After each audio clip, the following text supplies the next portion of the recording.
अर्थव्यवस्था की स्थिति बहुत अच्छी नहीं है। भारतीय अर्थव्यवस्था काफ़ी नाजुक दौर करने वाला देवता माना गया है, तो उन दोनों की तस्वीरें उसके ऊपर, लेकिन वो एफर्ट्स तब फलीभूत होते हैं जब देवी देवताओं का आशीर्वाद होता है। ईमानदारी को दबाने के लिए पूरी कोशिश करती हैं। ये सब, जैसे मैंने कहा,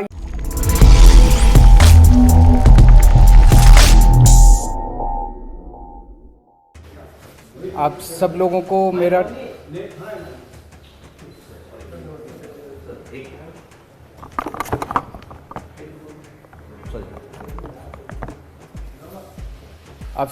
मेरा नमस्कार, सबको मेरा प्रणाम।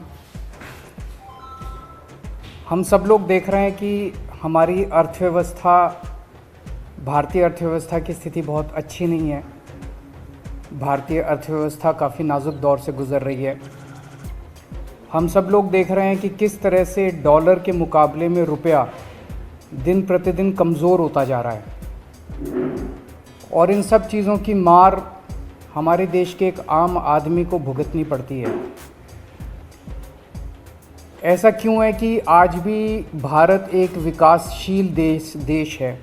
75 साल हो गए आज़ादी को, आज भी विकासशील देश, गरीब देश माना जाता है। हम सब चाहते हैं कि भारत विकसित देश बने, हम सब चाहते हैं कि भारत अमीर देश बने, और हम सब चाहते हैं कि हर भारतवासी, भारत का हर परिवार अमीर परिवार बने। इसके लिए बहुत सारे कदम उठाने की ज़रूरत है, बहुत सारे स्टेप्स लेने की, बहुत सारे एफर्ट्स करने की ज़रूरत है। हमें बड़ी संख्या में स्कूल खोलने हैं, हमें बड़ी संख्या में अस्पताल बनाने हैं, हमें बड़ी संख्या में बहुत बड़े स्तर के ऊपर बिजली का, सड़कों का, इंफ्रास्ट्रक्चर को तैयार करना है। लेकिन एफर्ट्स तभी फलीभूत होते हैं जब हमारे ऊपर देवी देवताओं का आशीर्वाद होता है। एफर्ट्स करने चाहिए, हम सब लोग अपनी अपनी ज़िंदगी में एफर्ट्स करते हैं, लेकिन हम कई बार देखते हैं कि एफर्ट्स कर रहे हैं, नतीजे नहीं आ रहे। उस वक्त लगता है कि अगर देवी देवताओं का आशीर्वाद हो तो एफर्ट्स फलीभूत होने लगते हैं, एफर्ट्स के नतीजे आने लगते हैं। परसों दिवाली थी। दिवाली पे हम सब लोगों ने अपने अपने घर पे श्री गणेश जी और श्री लक्ष्मी जी का पूजन किया। हम सब लोगों ने भगवान से सुख शांति की प्रार्थना की। हम सब लोगों ने अपने अपने परिवार के लिए, देश की समृद्धि के लिए प्रार्थना की। हम ये भी देखते हैं कि जितने बिजनेस करते हैं, व्यापारी हैं, इंडस्ट्रियलिस्ट्स हैं, सब लोग अपने अपने यहाँ अपने कमरे में ज़रूर लक्ष्मी जी की और गणेश जी की मूर्ति लगा के रखते हैं, और रोज़ सुबह काम शुरू करने के पहले उनकी पूजा करते हैं। आज मेरी केंद्र सरकार से, प्रधानमंत्री जी से अपील है, भारतीय करेंसी के ऊपर एक तरफ गांधी जी की तस्वीर है, वो वैसे ही रहनी चाहिए, लेकिन दूसरी तरफ श्री गणेश जी की और श्री लक्ष्मी जी की तस्वीर भारतीय करेंसी के ऊपर लगाई जाए। जैसा मैंने कहा कि हमें अपनी अर्थव्यवस्था को सुधारने के लिए, भारत को आगे तरक्की देने के लिए बहुत सारे एफर्ट्स की ज़रूरत है, लेकिन उसके साथ साथ देवी देवताओं के आशीर्वाद की भी ज़रूरत है। अगर भारतीय करेंसी के ऊपर एक तरफ गांधी जी की तस्वीर है, वो एज इट इज़ रहे, दूसरी तरफ अगर लक्ष्मी जी की और गणेश जी की तस्वीर होगी, तो इससे पूरे देश को उनका आशीर्वाद मिलेगा। लक्ष्मी जी को समृद्धि की देवी माना गया है। गणेश जी जितने विघ्न होते हैं उनको हरने वाला, उनको देवता माना गया है, विघ्न दूर करने वाला देवता माना गया है। तो उन दोनों की तस्वीरें उसके ऊपर लगनी चाहिए।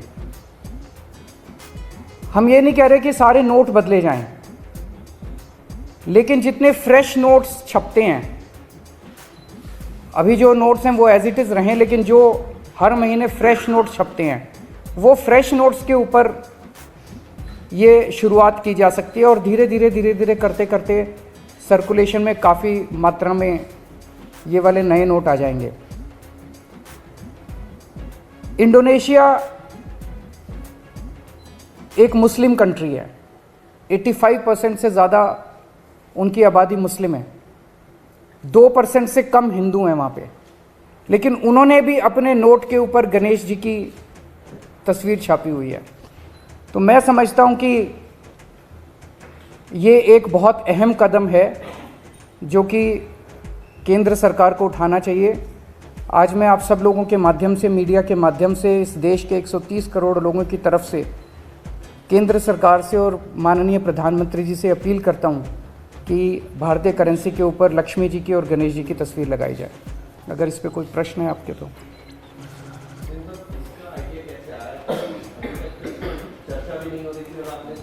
अभी परसों दिवाली का जब पूजन कर रहे थे तो उस वक्त मन के अंदर एक भाव आया, उस वक्त मन के अंदर एक ये बहुत स्ट्रॉन्ग भाव आया कि अगर भारतीय करेंसी के ऊपर अगर ऐसा हो, हम सब लोग पूजन करते हैं, सब लोग भाव से पूजन करते हैं, तो अगर भारतीय करेंसी के ऊपर भी ये हो, मैं ये नहीं कह रहा ये करने से मात्र से केवल अर्थव्यवस्था सुधरेगी, बहुत सारे एफर्ट्स करने की ज़रूरत है, लेकिन वो एफर्ट्स तब फलीभूत होते हैं जब देवी देवताओं का आशीर्वाद होता है। जैसा मैंने कहा कि हम किसी के खिलाफ नहीं बोल रहे, हम ये नहीं कह रहे इसको हटाओ, उसको रखो, उसको हटाओ, किसी के भी खिलाफ नहीं है। और जब इंडोनेशिया कर सकता है तो हम भी कर सकते हैं, इसमें किसी को आपत्ति होनी नहीं चाहिए। और सबकी समृद्धि की बात हो रही है, सबकी संपन्नता की बात हो रही है, पूरे देश की संपन्नता की बात। जैसा मैंने कहा कि अगर इंडोनेशिया कर सकता है, इंडोनेशिया ने भी श्री गणेश जी को चुना, तो हम भी कर सकते हैं, हमारे देश में भी हो सकता है। और लक्ष्मी जी के साथ, लक्ष्मी जी एक ऐसी देवी हैं जिनको समृद्धि और संपन्नता की देवी माना गया है।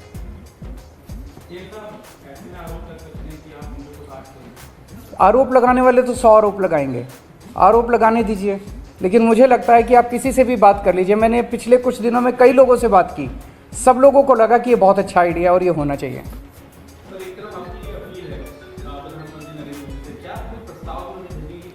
मैं कल परसों में उनको एक चिट्ठी लिखूंगा, कल या परसों, और उस चिट्ठी के माध्यम से भी मैं उनसे अपील करूंगा।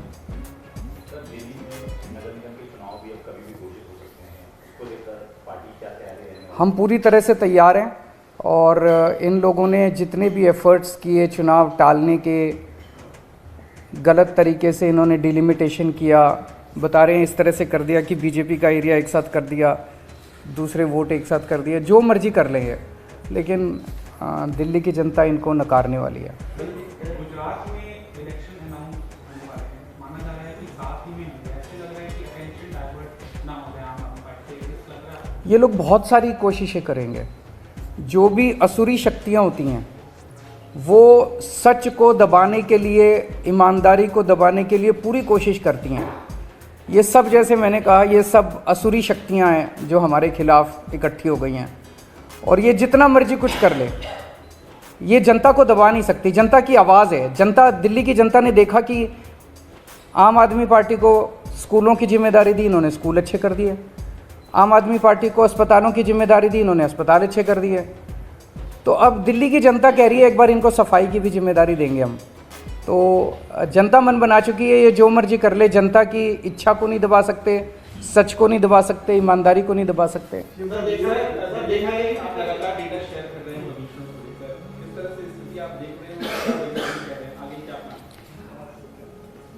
दिल्ली के लोगों ने पिछले कुछ सालों में प्रदूषण के ऊपर काफ़ी काम किया है, काफ़ी मेहनत की है, उसकी वजह से प्रदूषण में गिरावट आई है, ये अच्छी बात है।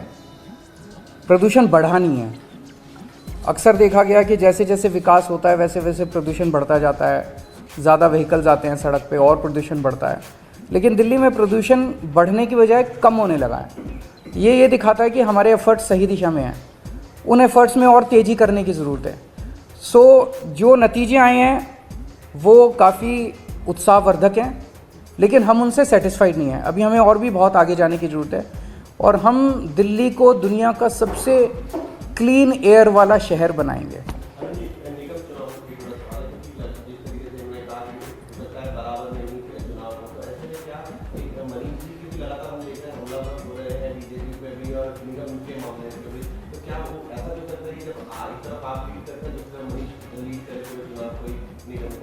जनता चुनाव लड़ेगी, आप देखिएगा। दिल्ली की जनता इधर चुनाव लड़ेगी और गुजरात की जनता उधर चुनाव लड़ेगी। इधर दिल्ली की जनता इनके 15 साल से के कुशासन से दुखी है, उधर गुजरात की जनता इनके 27 साल के कुशासन से दुखी है। अगर मैं आपसे पूछूं, आप इनसे पूछ लीजिएगा, ये भी पीसी करते हैं रोज, कि 15 साल के शासन में बीजेपी ने एमसीडी में एक काम कराओ इन्होंने, मैं चैलेंज करता हूं आज, एक अच्छा काम गिना दें कि हमने 15 साल में ये एक अच्छा काम करा है, एक काम।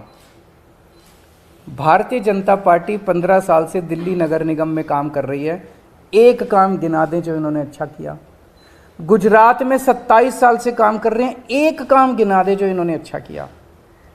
और आम आदमी पार्टी ने 7 साल में क्या अच्छे काम किया, बाहर सड़क पे चले जाना, किसी आदमी से पूछ लेना केजरीवाल ने, कि वो आपको गिना देगा। Thank you.